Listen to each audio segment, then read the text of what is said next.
McKinney, Advocacy Director at Voices for Georgia's Children, and welcome to the second of this legislative session's 2-minute take. This is my office. That has nothing to do with the State House, but I just thought I would tell you where we were. This week we might actually keep inside of 2 minutes, but knowing us probably not, but we're going to try.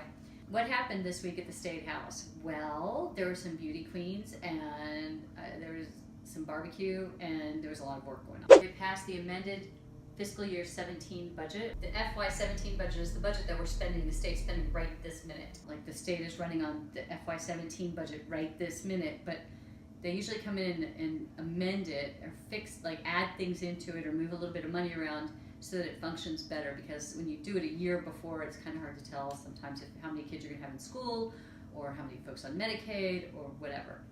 The House took the governor's request for the amended budget. They tweaked it, they passed it, so now the Senate has it, and the Senate will tweak it, and then we'll all talk about that when we get to that part. There wasn't a whole lot that changed for kids. They did do a couple little things.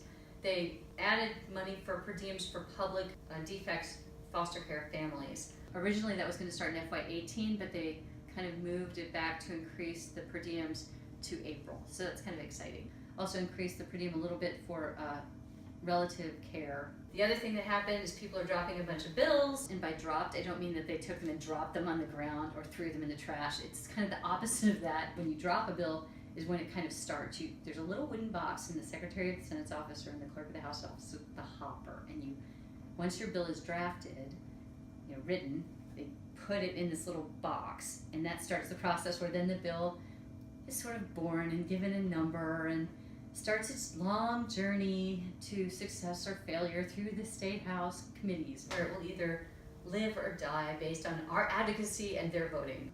But there were a lot of them put in the hopper this week. I mean, the hopper is probably like overflowing with so many bills. This is when the session gets really going fast. That means that a lot of those bills are now being assigned to committees, so next week is a very heavy committee week with lots of legislation starting to be heard. And it's kind of done with the handshake, hi, how are you, how was your summer kind of stuff. We're into the thick of the legislative session. But this week, if you want to see what bills were dropped, click down to the down here somewhere to the legislative update that's actually written out, and we'll have all of these bills that are dropped and what committees they were assigned to and what they are about and that kind of stuff. It's really, for me, it's kind of fun, but I do this for a living, so what does that tell you? Advocacy asks. Okay, I have 2 advocacy asks. Both of them are to call the chairman of the House and Senate Appropriations Committees.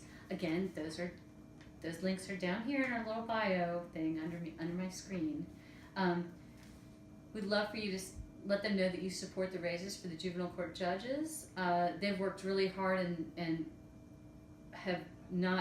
they're not getting paid what they deserve. And the governor has requested that money in his budget, and we're hoping that in the FY18 budget, we would like to see it stay. And you would also like to see some money put in to make our juvenile public defenders whole.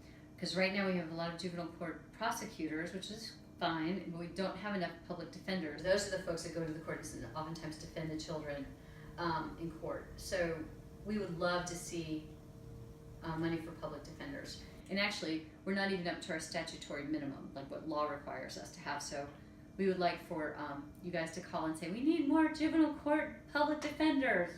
And you don't have to use that stupid voice. You can say in your own voice, but please do so.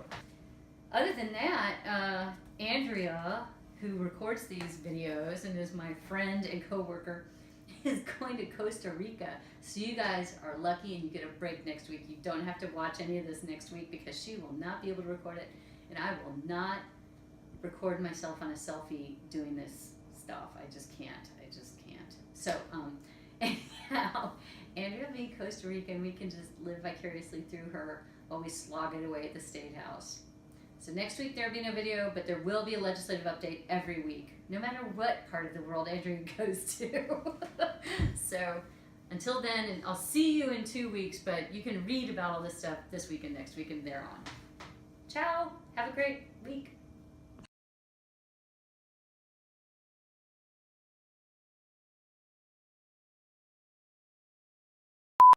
When I made sure today to wear a shirt that couldn't go lopsided, I was determined not to look like a total schlep this time.